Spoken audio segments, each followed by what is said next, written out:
ಓಂ ಶ್ರೀ ಗಣೇಶಾಯ ನಮಃ.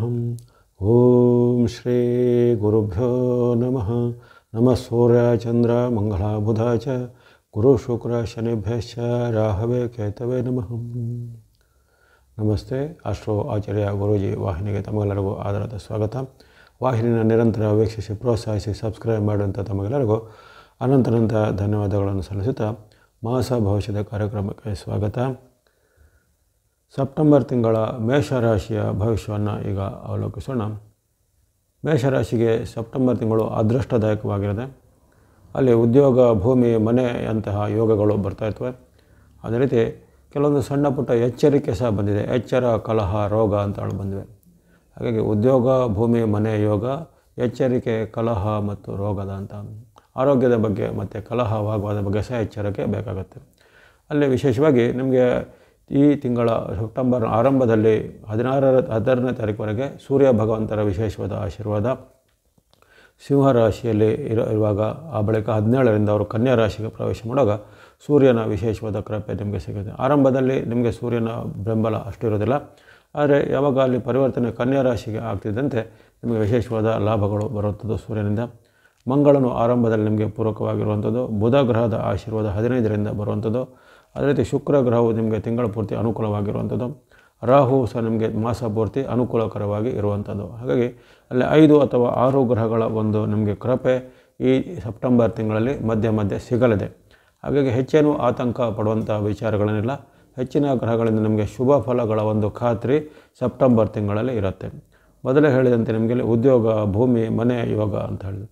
ಅಲ್ಲಿ ವಿಶೇಷವಾಗಿ ಮಂಗಳನು ನಿಮ್ಮ ರಾಶಿಯಾಧಿಪತಿ ಮಂಗಳ ಮೇಷ ಮತ್ತು ವೃಶ್ಚಿಕಕ್ಕೆ ಅಧಿಪತಿಯಾಗಿದ್ದಾನೆ. ಮಂಗಳ, ಕುಜ, ಅಂಗಾರಕ ಅಂತ ಕರೆಯುವಂತಹ ಮಂಗಳನು ನಿಮ್ಮ ರಾಶಿಯಾಧಿಪತಿಯಾಗಿದ್ದು 12ನೇ ತಾರೀಕುವರೆಗೂ ನಿಮಗೆ ಪೂರಕವಾಗಿ ಉತ್ತಮ ಫಲವನ್ನು ಕೊಡ್ತಾನೆ. ಆ ಮಂಗಳನ ದಯದಿಂದ ನಿಮಗೆ ವಿಶೇಷವಾಗಿ ಲಾಭ, ಜಯ, ಸುಖಗಳಾಗುವಂಥದ್ದು, ಜೊತೆಗೆ ಭೂಮಿ ವ್ಯವಹಾರ, ಮನೆ ಕೊಳ್ಳುವಂಥದ್ದು, ಭೂಮಿ ಕೊಳ್ಳುವಂಥದ್ದು ಅಥವಾ ಮನೆ ಭೂಮಿಗೆ ಸಂಬಂಧಪಟ್ಟ ದಾಖಲೆ ಪತ್ರಗಳನ್ನು ಸರಿಪಡಿಸಿಕೊಳ್ಳುವಂಥದ್ದು, ಸರ್ಕಾರ ಮೂಲ, ಕೋರ್ಟ್ ಕಚೇರಿ ಮೂಲದ ಕೆಲಸ ಕಾರ್ಯಗಳನ್ನು ಎಲ್ಲ ಸರಿಪಡಿಸಿಕೊಳ್ಳುವಂಥದ್ದು, ಅಥವಾ ಯಾವುದೇ ರೀತಿಯ ಕೌಟುಂಬಿಕ ಕಲಹ, ಸಹೋದರರ ಕಲಹ, ಆಸ್ತಿಯ ವಿವಾದ ಇವೆಲ್ಲ ಬಗೆಹರಿಸಲಿಕ್ಕೆ ಅಥವಾ ಅವನ್ನೆಲ್ಲ ಒಂದು ರಾಜಿ ಹಂತದಲ್ಲಿ ಅದನ್ನು ಸ್ವಲ್ಪ ಪರಿಹಾರ ಮಾಡಲಿಕ್ಕೆಲ್ಲ ಅವಕಾಶಗಳು ಬರ್ತಾ ಇರ್ತವೆ. ಹಾಗಾಗಿ ನಿಮ್ಮ ರಾಶಿಯಾಧಿಪತಿಯ ಕೃಪೆ ನಿಮಗೆ ಅಪರೂಪಕ್ಕೆ ಸಿಗುತ್ತೆ. ಯಾಕಂದರೆ ವರ್ಷದಲ್ಲಿ 2 ಅಥವಾ 3 ಬಾರಿ ಒಂದು ರಾಶಿಗೆ ಸಿಗುತ್ತೆ, ಯಾವಾಗಲೂ ಬರೋದಿಲ್ಲ. ಹಾಗಾಗಿ ಮಂಗಳನು ಅಪರೂಪಕ್ಕೆ ಉತ್ತಮ ಫಲ ಕೊಡುವಂಥ ಒಂದು ಗ್ರಹ ಆಗಿದ್ದಾನೆ. ಹಾಗಾಗಿ ಅಂತಹ ಒಂದು ಕುಜನ ಆಶೀರ್ವಾದ ನಿಮಗೆ ಈ ತಿಂಗಳ ಆರಂಭದಿಂದ 12ನೇವರೆಗೂ ಇರುವ ಕಾರಣ ಅನೇಕ ರೀತಿಯ ಉತ್ತಮ ಫಲಗಳನ್ನು ನಿರೀಕ್ಷೆ ಮಾಡ್ಬೋದಾಗಿದೆ. ಉದ್ಯೋಗ ಅಪೇಕ್ಷೆ ಪಡೋರಿಗೆ ಉದ್ಯೋಗ ಸಿಗುತ್ತೆ. ವ್ಯಾಪಾರದವರಿಗೆ ವ್ಯಾಪಾರ ಅಭಿವೃದ್ಧಿ ಆಗುತ್ತೆ. ಹೊಸದೇನಾರು ಆರಂಭ ಮಾಡೋದಕ್ಕೆ ಹೊಸದರ ಆರಂಭಕ್ಕೆ ಚಾಲನೆ ಸಿಗುತ್ತೆ. ಕೃಷಿ ಚಟುವಟಿಕೆ, ಹೈನುಗಾರಿಕೆ, ತೋಟಗಾರಿಕೆ ಅಥವಾ ಇನ್ನಿತರ ಯಾವುದೇ ರೀತಿಯ ಕೈಗಾರಿಕೆ ಮಾಡುವಂಥವರಿಗೆ ಅದರ ಒಂದು ಲಾಭ, ಆದಾಯ ಹೆಚ್ಚಳ ಆಗುತ್ತೆ ಅಥವಾ ಹೊಸದರ ಆರಂಭಕ್ಕೆ ಚಾಲನೆ ಸಿಗುವಂಥದ್ದು. ಇದೇ ರೀತಿ ಬಂಧು ಮಿತ್ರರಲ್ಲಿ ಸಹ ಸಹಕಾರ ಸಿಗುವಂಥ ಯೋಗ. ಹಾಗಾಗಿ ಈ ಮೇಷರಾಶಿಗೆ ಸೆಪ್ಟೆಂಬರ್ನಲ್ಲಿ ನಿಮ್ಮ ರಾಶಿಯಾಧಿಪತಿಯ ಅಪೂರ್ವವಾದ ಅವಕಾಶ 12ನೇ ತಾರೀಕುವರೆಗೆ ಇರುತ್ತೆ. ಅದನ್ನು ಗಮನದಲ್ಲಿಟ್ಕೊಂಡು ಉಪಯೋಗ ಮಾಡಿಕೊಳ್ಳುವಂಥದ್ದು. ಆ ಬಳಿಕ ಸೂರ್ಯನ ವಿಚಾರ ಮೊದಲೇ ಹೇಳಿದಂತೆ ಆರಂಭದಲ್ಲಿ ಸೂರ್ಯನ ಅನುಗ್ರಹ ಸ್ವಲ್ಪ ಕೊರತೆ ಇದ್ದರೂ ಅಲ್ಲಿ 17ನೇ ತಾರೀಕಿಗೆ ಸೂರ್ಯ ಅನುಗ್ರಹ ನಿಮಗೆ ಆರಂಭ ಆಗುತ್ತೆ. ಸೂರ್ಯನ ಅನುಗ್ರಹ ನಿಮಗೆ ನಿಮ್ಮ ರಾಶಿಯಿಂದ ಅಲ್ಲಿ 6ನೇ ಸ್ಥಾನದಲ್ಲಿರುವಂಥ ಕನ್ಯಾ ರಾಶಿಯಲ್ಲಿರುವ ಕಾರಣ ನಿಮಗೆ ಯಶಸ್ಸು, ಕೀರ್ತಿ, ಲಾಭ, ಜೊತೆಗೆ ಸರ್ಕಾರಿ ಕೋರ್ಟ್ ಕಚೇರಿ ಕೆಲಸಗಳು, ರಾಜಕೀಯ ಮೂಲ ಆಗುವಂಥ ಕೆಲಸ ಕಾರ್ಯಗಳು, ಉದ್ಯೋಗಕ್ಕೆ ಪ್ರಯತ್ನ ಪಡೋರಿಗೆ ಉದ್ಯೋಗ ಸಿಗುವಂಥ ಅವಕಾಶ ಮುಂತಾದ ಸೂರ್ಯನ ಸಹ ನಿಮಗೆ ಆಶೀರ್ವಾದ ಮಾಡ್ತಾ ಇರ್ತಾರೆ. ಸೂರ್ಯನ ಅನುಗ್ರಹನೂ ಹಾಗೆ ವರ್ಷದಲ್ಲಿ ಕೇವಲ 4 ಬಾರಿ ಒಂದು ರಾಶಿಗೆ ಸಿಗುವಂಥದ್ದು. ಅದು ನಿಮಗೆ ಈ ಬಾರಿಗ ಸಿಗ್ತಾ ಇದೆ. ಅಲ್ಲಿ ಸೆಪ್ಟೆಂಬರ್ 17ರಿಂದ ಮುಂದೆ ಅಕ್ಟೋಬರ್ 16ರವರೆಗೂ ನಿಮಗೆ ಆ ಸೂರ್ಯನ ಅನುಗ್ರಹ ಇದ್ದೇ ಇರುತ್ತೆ. ಹಾಗಾಗಿ ಅವೆಲ್ಲವೂ ಬಹಳ ಒಂದು ಅನುಕೂಲಕರವಾದ ವಾತಾವರಣ. ಈಗಾಗಲೇ ನಿಮಗೆ ಸಾಡೆ ಸಾತಿಯ ನೀವು ಒಂದು ಪೂರ್ಣ ಹಂತದಲ್ಲಿ ಇದ್ದೀರಾ. ಆದರೆ ಈಗ ಸದ್ಯದ ಪರಿಸ್ಥಿತಿಯಲ್ಲಿ ಶನಿ ಮಹಾರಾಜರು ವಕ್ರಗತಿಯಲ್ಲಿರುವ ಕಾರಣ ಶನಿ ಮಹಾರಾಜರ ಒಂದು ಸಾಡೆ ಸಾತಿಯ ಪ್ರಭಾವದ ಒಂದು ವೇಗ ಸಹ ಕಡಿಮೆ ಇರುತ್ತೆ. ಅಂದರೆ ಪೂರ್ತಿ ಅದರ ನಿವಾರಣೆ ಅಂತೂ ಆಗಿಲ್ಲ. ಆದರೆ ಸಾಡೆ ಸಾತಿಯ ಒಂದು ಪ್ರಭಾವ ಈಗ ಸ್ವಲ್ಪ ಅಡ್ಡ ಪರಿಣಾಮಗಳು ಈಗ ಕಡಿಮೆ ಇರುತ್ತೆ. ಹಾಗಾಗಿ ಸೆಪ್ಟೆಂಬರ್ನಲ್ಲಿ ನಿಮಗೆ ಅನೇಕ ರೀತಿಯ ಉತ್ತಮವಾದ ಅವಕಾಶಗಳು ಬಂದಿವೆ. ಅದನ್ನು ಸದುಪಯೋಗ ಪಡಿಸಿಕೊಳ್ಳುವಂಥದ್ದು ಮಂಗಳ ಅನುಗ್ರಹ, ಸೂರ್ಯ ಅನುಗ್ರಹ. ಅದೇ ರೀತಿ ಬುಧ ಅನುಗ್ರಹ ನಿಮಗೆ ಇರುತ್ತೆ ಅಂತ ಹೇಳಿದ್ದೇನೆ. ಬುಧನ ಅನುಗ್ರಹ ಆರಂಭದಲ್ಲಿ ಅಷ್ಟೇನೂ ನಿಮಗೆ ಉತ್ತಮ ಆಗಿರೋದಿಲ್ಲ. 14ರವರೆಗೂ ಆತನು ಅಲ್ಲಿ ನಿಮಗೆ ವಿರುದ್ಧವಾದ ಕೆಲವು ಪರಿಣಾಮಗಳು ಬರ್ಬೋದು.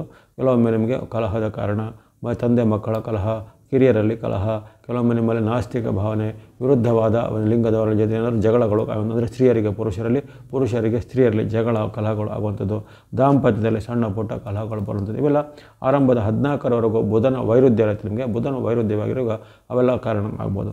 ಅದೇ ರೀತಿ ನಿಮಗೆ ಅಲ್ಲಿ ಈ ಬುಧನ ಅನುಗ್ರಹದಿಂದ ಆಮೇಲೆ ಬಳಿಕ 15ರಿಂದ ನಿಮಗೆ ಬುಧನ ಅನುಗ್ರಹ ಆರಂಭವಾಗುತ್ತದೆ. ಆ ಬುಧನ ಅನುಗ್ರಹ 15ರಿಂದ ಬಂದಾಗ ಅಲ್ಲಿ ವಿಶೇಷವಾಗಿ ನಿಮಗೆ ಲಾಭ, ಸುಖ, ಜಯ ಆಗುವಂಥದ್ದು, ವ್ಯಾಪಾರದಲ್ಲಿ ಅಭಿವೃದ್ಧಿ, ವಿದ್ಯೆಯಲ್ಲಿ ಪ್ರಗತಿ, ವಿದ್ಯಾರ್ಥಿ ಯುವಕರಿಗೆ ಸಾಧಕರಿಗೆ ಅವಕಾಶ, ಉದ್ಯೋಗ ಸಿಗುವಂಥ ಅವಕಾಶ ಅಥವಾ ಈಗಾಗಲೇ ಉದ್ಯೋಗದಲ್ಲಿ ಬಡ್ತಿ, ಪ್ರಮೋಷನ್ ಅಂಥ ಅವಕಾಶಗಳು ಆ ಬುಧನ ಕೃಪೆಯಿಂದ ನಿಮಗೆ ಸಿಗ್ಬೋದಾಗಿದೆ. 15ರಿಂದ ತಿಂಗಳ ಕೊನೆವರೆಗೂ ಬುಧನ ಅನುಗ್ರಹ ನಿಮಗೆ ಯಥೇಚ್ಛವಾಗಿ ಇರುತ್ತೆ. ಇನ್ನು ಗುರುಗ್ರಹದ ವಿಚಾರದಲ್ಲಿ ನಿಮಗೆ ಗುರುಬಲ ಈಗಲೂ ಇರೋದಿಲ್ಲ, ಮುಂದೆನೂ ಇರೋದಿಲ್ಲ. ಹಾಗಾಗಿ ಗುರು ನಿಮಗೆ ಅಲ್ಲಿ ತೃತೀಯಸ್ಥನಾಗಿರುವ ಕಾರಣ ಗುರುವಿನಿಂದ ಕೆಲವು ಅಡ್ಡ ಪರಿಣಾಮಗಳನ್ನು ನೀವು ನಿರೀಕ್ಷೆ ಮಾಡ್ಬೋದು. ಯಾಕಂದರೆ ಗುರುವಿನ ಒಂದು ಅಡ್ಡ ಪರಿಣಾಮಗಳಂದರೆ ಕೆಲವೊಮ್ಮೆ ನಿಮಗೆ ಸರ್ಕಾರಿ ಕೆಲಸ ಕಾರ್ಯಗಳಲ್ಲಿ ಹಿನ್ನಡೆ, ಜೊತೆಗೆ ಮೇಲಾಧಿಕಾರಿಗಳಲ್ಲಿ ಭಿನ್ನಾಭಿಪ್ರಾಯ, ಮನೆಯ ಹಿರಿಯರಲ್ಲಿ ಕಲಹ, ಸಹೋದರರಲ್ಲಿ ಕಲಹ, ಬಂಧುಗಳಲ್ಲಿ ಕಲಹ ಬರ್ಬೋದು. ಅಥವಾ ಸರ್ಕಾರದ ಯಾವುದೇ ಇಲಾಖೆಯಿಂದ ನಿಮಗೆ ನೋಟಿಸ್ಗಳು ಬರುವಂಥದ್ದು, ಯಾವುದೇ ದಂಡನೆ ಪಾವತಿ ಮಾಡುವಂಥ ವಿಚಾರಗಳು ಬರ್ಬೋದು. ವೃತ್ತಿಯಲ್ಲಿ ನಿಮಗೆ ಪದೇ ಪದೇ ಕೆಲವೊಮ್ಮೆ ಇತರರಿಂದ ನಷ್ಟಗಳು ಆಗುವಂಥದ್ದು, ಮನಸ್ಸಿನಲ್ಲಿ ಏನಾದರೂ ಸ್ವಲ್ಪ ಆತಂಕ, ಭಯ ಕಾಡುವಂಥದ್ದು. ಇನ್ನು ಕೆಲವರಿಗೆ ಯಾವುದೇ ಒಂದು ಕಾರಣಾರ್ಥವಾಗಿ ಮನೆಯನ್ನು, ವಾಸಸ್ಥಳವನ್ನು ಅಥವಾ ಉದ್ಯೋಗವನ್ನು ಬದಲಿಸುವಂಥ ಒಂದು ಸ್ಥಿತಿಗಳು ಸಹ ನಿರ್ಮಾಣ ಆಗ್ಬೋದು. ಹಾಗಾಗಿ ಗುರುವಿನ ಅನುಗ್ರಹ ನಿಮಗೆ ಅಷ್ಟೇನಿರೋದಿಲ್ಲ.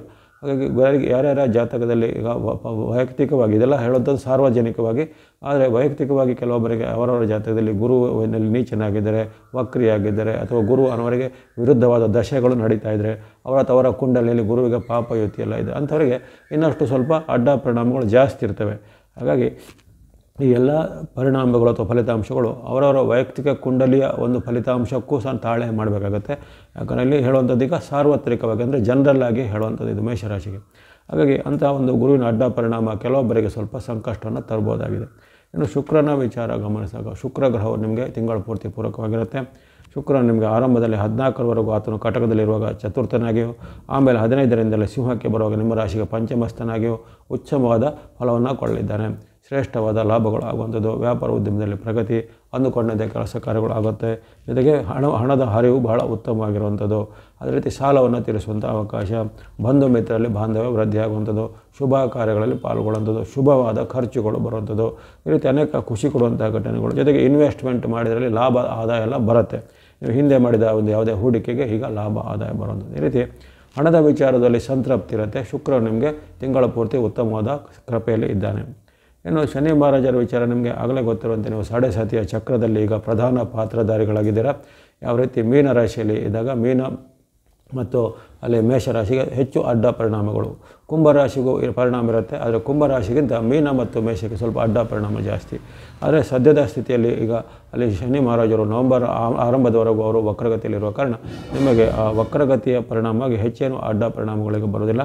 ಕೆಲವೊಮ್ಮೆ ಸಾಂಕೇತಿಕವಾಗಿ ಸಣ್ಣ ಪುಟ್ಟ ಅನಾರೋಗ್ಯ, ಸಾಂಕೇತಿಕವಾಗಿ ಸ್ವಲ್ಪ ಖರ್ಚುಗಳೆಲ್ಲ ಬರುವಂಥ ಸಾಧ್ಯತೆ ಬರುತ್ತೆ. ಹಾಗಾಗಿ ಶನಿ ಮಹಾರಾಜರ ವಕ್ರಿ ಪ್ರಭಾವದಿಂದ ಅವರ ಆ ಒಂದು ಪರೀಕ್ಷಾ ವೇಗ ಅಂತ ಹೇಳಿದರೆ ಪರೀಕ್ಷೆ ಇನ್ನೂ ಮುಗಿದಿಲ್ಲ, ಆದರೆ ಪರೀಕ್ಷೆಯ ಈಗ ಒಂದು ಕಾಲಾವಧಿ ಸ್ವಲ್ಪ ಈಗ ನಿಧಾನಗತಿಗೊಂಡಿದೆ ಅಷ್ಟೇ ಹೊರತು ಶನಿ ಮಹಾರಾಜರಿಂದ ಯಾವುದೇ ರೀತಿ ಹೆಚ್ಚಿನ ಆತಂಕ ಇಲ್ಲ. ಇನ್ನು ಸೆಪ್ಟೆಂಬರಲ್ಲಿ ಈಗ ರಾಹುವಿನ ವಿಚಾರ ನಿಮಗೆ ಬಹಳ ಉತ್ತಮ ಪ್ರೇರಕವಾಗಿರುತ್ತೆ. ಸೆಪ್ಟೆಂಬರಲ್ಲಿ ಗ್ರಹಣಗಳು ಸಹ ನಡೀತವೆ. ಅಲ್ಲಿ ಆ ಪಿತೃಪಕ್ಷದ ಮುಂದೆ ದಿನ ಹುಣ್ಣಿಮೆಗೆ ನಡೆಯುವಂಥ ಭಾದ್ರಪದ ಹುಣ್ಣಿಮೆ, ಜೊತೆಗೆ ಅಲ್ಲಿ ಭಾದ್ರಪದದ ಅಮಾವಾಸ್ಯೆಗೂ ಅಂದರೆ ಮಹಾಲಯ ಅಮಾವಾಸ್ಯೆಗೂ 2 ಗ್ರಹಣಗಳು ಬರ್ತವೆ. ಅಲ್ಲಿ ಗ್ರಹಣಗಳು ಸಂಭವಿಸುವ ಕಾರಣ ರಾಹುವಿನ ಅಡ್ಡ ಪರಿಣಾಮಗಳು ಎಲ್ಲ ರಾಶಿಗೂ ಬರುತ್ತೆ. ಅದರ ಪ್ರತ್ಯೇಕವಾದ ವಿಡಿಯೋನ ಆ ಗ್ರಹಣದ ಪ್ರತ್ಯೇಕ ವಿಡಿಯೋನ ವೀಕ್ಷಿಸಿಕೊಳ್ಳಿ. ಆದರೆ ನಿಮಗೆ ಸರಾಸರಿಯಾಗಿ ಅಂದರೆ ಜನರಲ್ಲಾಗಿ ಹೇಳುವಾಗ ಅಲ್ಲಿ ರಾಹುವಿನ ಬೆಂಬಲ ಅಲ್ಲಿ ಲಾಭದಲ್ಲಿ ಇರುವ ಕಾರಣ ನಿಮಗೆ ಉತ್ತಮ ಫಲ ಇದೆ. ಗ್ರಹಣದಿಂದಲೂ ನಿಮಗೆ ರಾಹುವಿನಿಂದ ಅಡ್ಡ ಪರಿಣಾಮಗಳು ಹೆಚ್ಚೇನು ಬರೋದಿಲ್ಲ. ಹಾಗಾಗಿ ಲಾಭ ಸ್ಥಾನದಲ್ಲಿ ಅಪರೂಪಕ್ಕೆ ಕೊಡುವಂಥ ರಾಹುವಿನ ಬೆಂಬಲ ಇರುವ ಕಾರಣ ಆಕಸ್ಮಿಕ ಧನ ಲಾಭ ಆಗುವಂಥದ್ದು, ವ್ಯಾಪಾರ ಉದ್ಯಮದಲ್ಲಿ ಪ್ರಗತಿ ಆಗುವಂಥದ್ದು, ವಿದೇಶ ಮೂಲ ಅಥವಾ ಕೋರ್ಟ್ ಕಚೇರಿ ಮೂಲದಿಂದ ನಿಮಗೆ ಏನಾದರೂ ಪರಿಹಾರಗಳು, ಲಾಭಗಳು ಸಿಗುವಂಥದ್ದು, ಉದ್ಯೋಗದಲ್ಲಿ ಪ್ರಗತಿ, ಬಂಧುಗಳಲ್ಲಿ ಬಾಂಧವ್ಯ ಚೆನ್ನಾಗುವಂಥದ್ದು, ಅಥವಾ ದೀರ್ಘಕಾಲದಿಂದ ಪೆಂಡಿಂಗ್ ಯಾವುದೇ ರೀತಿಯ ಒಂದು ವಿವಾದಗಳು ಅದು ಆಕಸ್ಮಿಕವಾಗಿ ಪವಾಡ ಸದೃಶವಾಗಿ ಎಲ್ಲ ಪರಿಹಾರ ಆಗುವಂಥದ್ದು ಮುಂತಾದ ಘಟನೆಗಳು ಆಗ್ತವೆ. ಅದೇ ರೀತಿ ಯಾವುದೇ ರೀತಿಯ ಒಂದು ಮೋಜು ಮಸ್ತಿ ಕೂಟದಲ್ಲಿ, ಪ್ರವಾಸ ತಾಣಗಳಲ್ಲಿ ಅದು ಅನೇಕ ರೀತಿಯ ಒಂದು ಸಂತೋಷ ಕೂಟಗಳಲ್ಲಿ ಪಾಲ್ಗೊಳ್ಳುವಂಥ ಅವಕಾಶ ಸಹ ಬರುತ್ತೆ ರಾಹುವಿನ ಕೃಪೆಯಿಂದ. ಕೇತು ನಿಮಗೆ ಪೂರಕವಾಗಿರೋದಿಲ್ಲ. ಪಂಚಮಸ್ಥನಾಗಿ ಕೇತು ಇರೋ ಕಾರಣ ಆತನ ಒಂದು ಅಡ್ಡ ಪರಿಣಾಮ ಕೆಲವೊಮ್ಮೆ ಬರುತ್ತೆ. ಕಿರಿಯರಲ್ಲಿ ಕಲಹ, ತಂದೆ ಮಕ್ಕಳ ಕಲಹ, ಬಂಧುಗಳಲ್ಲಿ ಕಲಹಗಳು ಬರುವಂಥ ವಾತಾವರಣ ಇರುತ್ತೆ. ಜೊತೆಗೆ ಕೆಲವೊಮ್ಮೆ ಸಣ್ಣ ಪುಟ್ಟ ಅನಾರೋಗ್ಯ ಸಮಸ್ಯೆಗಳು, ಹೊಟ್ಟೆ ನೋವು, ಕಣ್ಣು ನೋವು ಅಥವಾ ಕೈ ಕಾಲುಗಳಿಗೆ ಸಂಬಂಧಪಟ್ಟ ನೋವುಗಳೆಲ್ಲ ಬರ್ಬೋದಾಗಿದೆ. ಹಾಗಾಗಿ ನಿಮಗೆಲ್ಲ ನೋಡಿ ಆರಂಭದಲ್ಲಿ ಕೊಟ್ಟಂಥ ವಾಕ್ಯದಲ್ಲಿ ಉದ್ಯೋಗ, ಮನೆ, ಭೂಮಿ, ಯೋಗ, ಅಲ್ಲಿ ಕಲಹ ಎಚ್ಚರ ಅಂದರೆ ಕಲಹ ಮತ್ತು ರೋಗ ಅಂತೇಳಿ ಅಲ್ಲಿ ಕೆಲವು ಹೇಳಿದಂತೆ ಈ ಕೇತುವಿನ ವೈರುಧ್ಯ, ಶನಿ ಮಹಾರಾಜ ವೈರುಧ್ಯ, ಗುರುವಿನ ವೈರುಧ್ಯ, ಜೊತೆಗೆ ಆ ಒಂದು ಮಂಗಳನು ನಿಮಗೆ 13ರ ಬಳಿಕ ಮಂಗಳನು ಸಹ ವಿರುದ್ಧವಾಗಿರ್ತಾನೆ. ಅವೆಲ್ಲ ಕೆಲವೊಂದು ಗ್ರಹಗಳ ವೈರುಧ್ಯವನ್ನು ಎದುರಿಸಬೇಕಾಗುತ್ತೆ. ಅಂತಹ ಕಾಲದಲ್ಲಿ ಇದೆಲ್ಲ ಸ್ವಲ್ಪ ಸಾಂಕೇತಿಕವಾಗಿ ಬರ್ಬೋದಾಗಿದೆ. ಒಳ್ಳೆಯದರ ಜೊತೆಗೆ ಸಣ್ಣ ಪುಟ್ಟ ಈ ಏರುಪೇರುಗಳು, ಅದು ಅನಾರೋಗ್ಯ ಸಮಸ್ಯೆ, ಜೊತೆಗೆ ಕಲಹದ ಅಥವಾ ಜಗಳದ ಸಮಸ್ಯೆಗಳು, ಶತ್ರುಕಾಟ, ಇವೆಲ್ಲ ಸಾಧ್ಯತೆ ಸಹ ಇರುತ್ತೆ ಸಂಪ್ರದಾಯದಲ್ಲಿ. ಹಾಗಾಗಿ ಹೆಚ್ಚಿನ ಅಂಶದ ಫಲಗಳು ಉತ್ತಮವಾಗಿವೆ. ಕೆಲವೊಂದು ಸುಮಾರು 100ಕ್ಕೆ ಒಂದು 60-70 ಭಾಗ ಉತ್ತಮ ಅಂತ ಹೇಳಿದ್ರೆ, ಸುಮಾರು 30ರಿಂದ 40 ಭಾಗ ಕೆಲವೊಮ್ಮೆ ಇಂತಹ ಒಂದು ಅಡ್ಡ ಪರಿಣಾಮಗಳು ಸಹ ವ್ಯಕ್ತವಾಗಿರ್ತವೆ.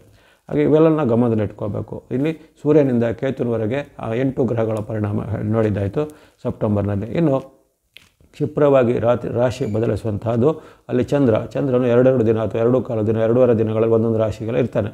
ಅದಕ್ಕೆ ಅನುಗುಣವಾಗಿ ಯಾವ ದಿನಗಳಲ್ಲಿ ನಿಮಗೆ ಚಂದ್ರನ ಬೆಂಬಲ ಇದೆ, ಸೆಪ್ಟೆಂಬರ್ನಲ್ಲಿ ಯಾವ ದಿನಗಳಲ್ಲಿ ಚಂದ್ರನ ವಿರುದ್ಧವಾಗಿರ್ತಾನೆ ಗಮನಿಸಿಕೊಂಡು ಈಗ ನೋಡೋಣ.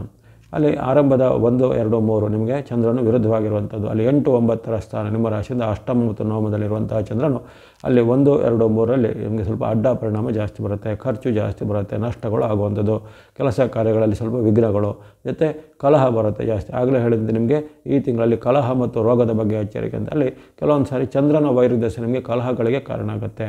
ಹಾಗಾಗಿ ಅಲ್ಲಿ ಕಲಹ ಬರುವಂಥದ್ದು, ಮಾತಿನ ಚಕಮಕಿ ಬರುವಂಥದ್ದು, ಆರೋಗ್ಯದಲ್ಲಿ ಸಣ್ಣ ಪುಟ್ಟ ಶೀತ, ನೆಗಡಿ, ಜ್ವರ ಇತ್ಯಾದಿಗಳು ಬರುವಂಥದ್ದು ಎಲ್ಲ ಸಹಿತ 1, 2, 3 ನಿಮಗೆ ಅಷ್ಟು ಚಂದ್ರನ ಅನುಗ್ರಹ ಇರೋದಿಲ್ಲ. ಆ ಬಳಿಕ 4, 5, 6, 7, 8 ನಿರಂತರವಾಗಿ 5 ದಿನಗಳು ನೋಡಿ. ಮೊದಲ 3 ದಿನ ನಿಮಗೆ ಚಂದ್ರನ ಬೆಂಬಲ ಕೊರತೆ ಆಯಿತು. ಆದರೆ ನಂತರ ಬರುವಂಥ 5 ದಿನಗಳಲ್ಲಿ ಚಂದ್ರನ ಬೆಂಬಲ ಇದೆ ನಿಮಗೆ. 4, 5, 6, 7, 8 ಎಂಬ 5 ದಿನಗಳನ್ನು ನಿಮಗೆ ಸದುಪಯೋಗ ಪಡಿಸಿಕೊಳ್ಳುವಂಥದ್ದು. ಯಶಸ್ಸು ಇದೆ, ಲಾಭ ಇದೆ. ಕರ್ಮ ಮತ್ತು ಲಾಭ ಸ್ಥಾನದಲ್ಲಿ ಬರುವಂಥ ಚಂದ್ರನು ನಿಮ್ಮ ಉದ್ಯೋಗದಲ್ಲಿ ಪ್ರಗತಿ ಕೊಡ್ತಾನೆ.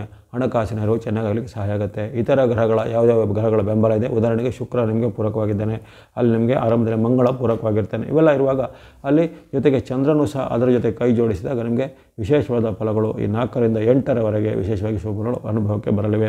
ಶುಭ ಕಾರ್ಯ ಪ್ರಯತ್ನದಲ್ಲಿ ಯಶಸ್ಸು, ವಿದ್ಯಾರ್ಥಿಗಳಿಗೆ ಪ್ರಗತಿ, ಪರೀಕ್ಷಾ ಅಥವಾ ಇತ್ತೀನಿತ್ಯವಾದ ಕಾಂಪಿಟೇಟಿವ್ ಎಕ್ಸಾಮಲ್ಲಿ ನಿಮಗೆ ಸಕ್ಸಸ್ ರೇಟ್ ಬರುವಂಥದ್ದು, ಬಂಧುಗಳ ಜೊತೆಗೆ ಬಾಂಧವ್ಯ ವೃದ್ಧಿ, ವ್ಯಾಪಾರಿಗಳಿಗೆ ಪ್ರಗತಿ ಮುಂತಾದ ಹಲವಾರು ಶುಭ ಫಲಗಳು ನಿಮಗೆ 4ರಿಂದ 8ರ ಅವಧಿಯಲ್ಲಿ ಬರುತ್ತೆ. ಆ ಬಳಿಕ 9, 10 ನಮಗೆ ಅಷ್ಟೇನು ಪೂರಕವಾಗಿಲ್ಲ. 9, 10ರಲ್ಲಿ ಸ್ವಲ್ಪ ನಿಮಗೆ ಆರೋಗ್ಯದ ಸಮಸ್ಯೆ, ಮಾತಿನ ಚಕಮಕಿ, ಜೊತೆಗೆ ಮನೆಯಲ್ಲಿ ಅಶಾಂತಿ ಅಥವಾ ಪತಿ ಪತ್ನಿಯರ ಮಧ್ಯೆ ಬಂಧುಗಳ ಜೊತೆಗೆ ಏನಾದರೂ ವೈಮನಸ್ಸು ಮೂಡುವಂಥದ್ದು, ಕಲಹದ ವಾತಾವರಣ. ಹಾಗಾಗಿ ಕಲಹ ಮತ್ತು ವಾಗ್ವಾದದ ಬಗ್ಗೆ ಎಚ್ಚರ, ಜೊತೆಗೆ ಹಣಕಾಸಿನ ಹೂಡಿಕೆ ಬಗ್ಗೆ ಸಹ ಎಚ್ಚರ, ಕಷ್ಟ ನಷ್ಟಗಳು ಆಗ್ಬೋದು. ಬಳಿಕ ಬರುವಂಥ 11, 12 ನಿಮ್ಮ ಪಾಲಿಗೆ ಉತ್ತಮ ದಿನ. 11, 12ರಲ್ಲಿ ನಿಮ್ಮ ರಾಶಿಯಲ್ಲಿ ನಿಮ್ಮ ಜನ್ಮರಾಶಿಗೆ ಅಲ್ಲಿ ಬರುವಂಥ ಚಂದ್ರನು ಲಾಭವನ್ನು, ಜಯವನ್ನು, ಆರೋಗ್ಯವನ್ನು, ಸುಖವನ್ನು ಕೊಡ್ತಾನೆ. ಅಂದುಕೊಂಡಂತೆ ಕೆಲಸ ಕಾರ್ಯಗಳು ಆಗಲಿವೆ. ವ್ಯಾಪಾರ ಉದ್ಯಮದಲ್ಲಿ ಪ್ರಗತಿ ಇದೆ. ವಿದ್ಯಾರ್ಥಿಗಳಿಗೂ ಯುವಕರಿಗೂ ಶುಭ ಇದೆ.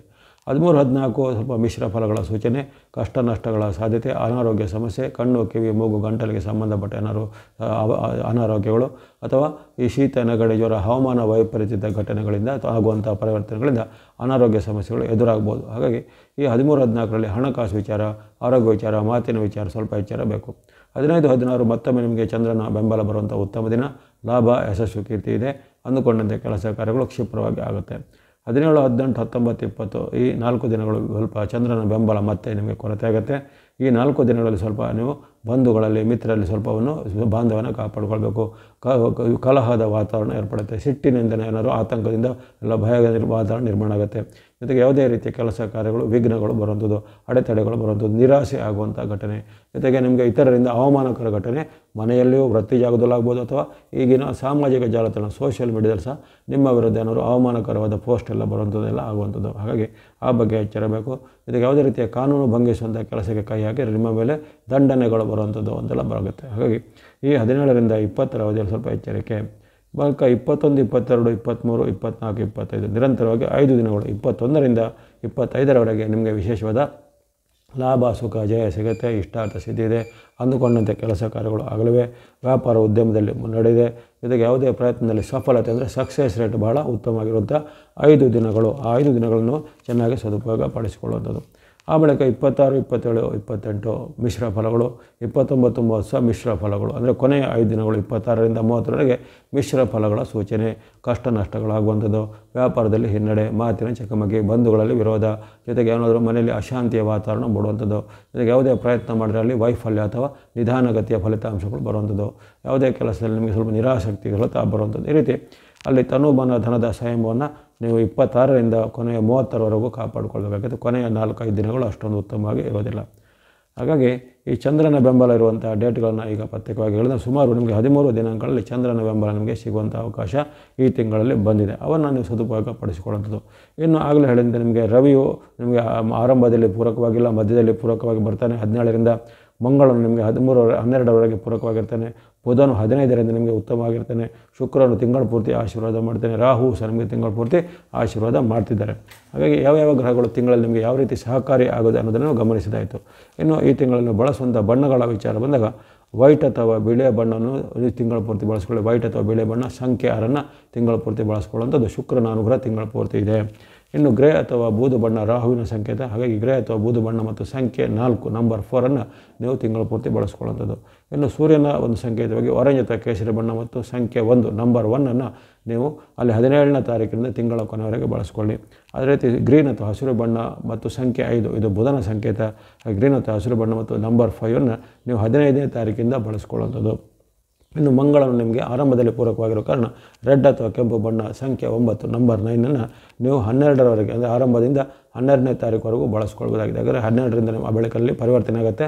13ರಿಂದ ಅಲ್ಲಿ ಆತನು ರಾಶಿ ಪರಿವರ್ತನೆ ಮಾಡ್ತಾನೆ. ಹಾಗಾಗಿ 12ರವರೆಗೆ ರೆಡ್ ಅಥವಾ ಕೆಂಪು ಬಣ್ಣ ಸಂಖ್ಯೆ 9 ಬಳಸುವಂಥದ್ದು. ಚಂದ್ರನ ಬೆಂಬಲ ಇರುವಂಥ ದಿನಗಳನ್ನು ಆಗಲೇ ಪ್ರತ್ಯೇಕವಾಗಿ ಹೇಳಿದ್ದೇನೆ. ಆ ಚಂದ್ರ ಅನುಗ್ರಹ ಇರುವಂಥ ದಿನಗಳಲ್ಲಿ ನೀವು ಸ್ನೋ ಅಥವಾ ಹಿಮದ ಬಣ್ಣ ಮತ್ತು ಸಂಖ್ಯೆ 2 ನಂಬರ್ 2 ಬಳಸ್ಕೊಳ್ಳುವಂಥದ್ದು. ಇನ್ನು ನಿಮಗೆ ಗ್ರಹದ ವೈರುಧ್ಯಗಳು ಇರ್ತವೆ ಅಂತ ಹೇಳಿದ್ದೀನಿ. ಆಗಲೇ ಶತ್ರು ಬಾಧೆ, ಕೆಲವೊಮ್ಮೆ ಕಲಹ, ಕೆಲವೊಮ್ಮೆ ಅನಾರೋಗ್ಯ ಇತ್ಯಾದಿ ಸಮಸ್ಯೆಗಳು ಬರುವಂಥ ಸಾಧ್ಯತೆ ಗ್ರಹಗಳ ವೈರುಧ್ಯದಿಂದ ಬರುತ್ತೆ. ಶನಿ, ಕೇತು, ಗುರು ನಿಮಗೆ ವಿರುದ್ಧವಾಗಿರ್ತಾರೆ. ಮತ್ತು ಕೆಲವೊಂದು ಹಂತದಲ್ಲಿ ಬುಧ, ಮಂಗಳ, ರವಿಗಳು ಸಹ ನಿಮಗೆ ಕೆಲವೊಂದು ಹಂತದಲ್ಲಿ ವಿರುದ್ಧವಾಗಿರುವಂಥ ಘಟನೆಗಳಾಗ್ತವೆ. ಹಾಗಾಗಿ ಆ ದೋಷ ನಿವಾರಣೆಗೆ ನೀವು ವಿಶೇಷವಾಗಿ ಭಕ್ತಿ ಮಾರ್ಗ, ಧರ್ಮ ಮಾರ್ಗ, ಧ್ಯಾನ ಮಾರ್ಗ ಮಾಡ್ಬೋದು. ಗಣೇಶನ ಭಕ್ತಿ, ಸುಬ್ರಹ್ಮಣ್ಯನ ಭಕ್ತಿ ಅಥವಾ ಈಶ್ವರನ ಭಕ್ತಿ, ಗುರು ದತ್ತಾತ್ರೇಯ ಅಥವಾ ಯಾವುದೇ ಗುರು ಸ್ವರೂಪವನ್ನು ಭಕ್ತಿ ಮಾಡುವಂಥದ್ದು, ಹನುಮಾನ್ ಅಥವಾ ಆಂಜನೇಯನ ಭಕ್ತಿ, ದೇವಿ ಅಥವಾ ಅಮ್ಮನವರು ಭಕ್ತಿ ಮಾಡ್ಬೋದು. ನವಗ್ರಹಗಳ ಸ್ತೋತ್ರ, ನವಗ್ರಹಗಳ ಪೀಡಾಪರ ಸ್ತೋತ್ರ ಅಥವಾ ನವಗ್ರಹಗಳ ಅಷ್ಟೋತ್ತರ ಮುಂತಾದ ಯಾವುದೇ ರೀತಿಯ ನಿಮ್ಮ ಭಕ್ತಿ ಮಾರ್ಗ, ಪೂಜಾ ಮಾರ್ಗ, ದಾನ ಧರ್ಮದ ಮಾರ್ಗ ಅನುಸಾರ ಮಾಡ್ಬೋದಾಗಿದೆ. ಎಲ್ಲ ಮೇಷರಾಶಿಯವರಿಗೆ ಈ ಒಂದು ಅಪರೂಪಕ್ಕೆ ಸಿಗುವಂಥ ಈ ಸೂರ್ಯ ಮತ್ತು ಮಂಗಳರ ಆಶೀರ್ವಾದ ಜೊತೆಗೆ ಶುಕ್ರನ ಅನುಗ್ರಹ ಸಿಗುವಂಥ ಸೆಪ್ಟೆಂಬರ್ ತಿಂಗಳಲ್ಲಿ ಆಯುರಾರೋಗ್ಯ ಶಕ್ತಿ ಜಯಲಾಭಗಳು ಸಿದ್ಧಿಯಾಗಲಿ. ವಾಹಿನಿಯ ನಿರಂತರ ಪ್ರೋತ್ಸಾಹಿಸಕ್ಕೆ ಧನ್ಯವಾದಗಳು. ಮುಂದೆ ನಿಮ್ಮ ಪ್ರೋತ್ಸಾಹ ನಿರಂತರ ಸಿಗ್ತಾ ಇರಲಿ. ಸಬ್ಸ್ಕ್ರೈಬ್ ಮಾಡಿದ್ರು ಸಬ್ಸ್ಕ್ರೈಬ್ ಮಾಡಿ ಪ್ರೋತ್ಸಾಹಿಸಿ. ಸರ್ವೇಶಾನಾಂ ಸನ್ಮಂಗಲಾನಿ ಭವಂತು.